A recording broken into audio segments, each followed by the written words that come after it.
how to make better choices. That's what a lot of people say.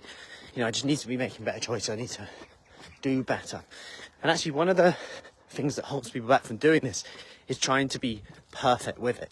So one question to ask to help you make better choices that I find very effective is to ask, what's the alternative?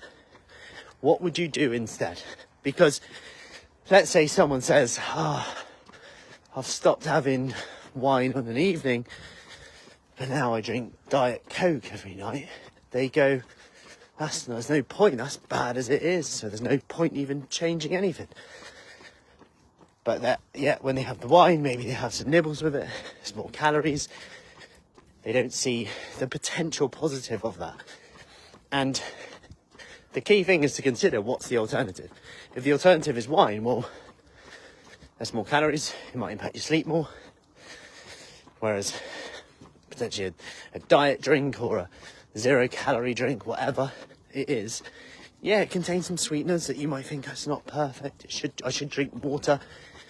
But compared to the alternative, is it helping with your goals in terms of calories and fat loss? Yes, I can't really argue with that. It's not perfect, don't get me wrong.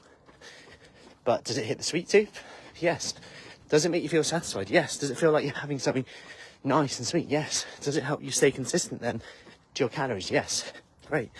Well, that alternative is probably a good choice for you. So a real simple one to help you make choices that are better but not perfect, because that's actually the secret. But quite often we think it has to be perfect to make progress. Hope that helps. Have an awesome day. Any questions, as always, let me know.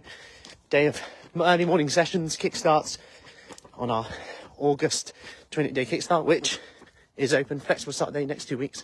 If you want more information on that, do comment below of kickstart.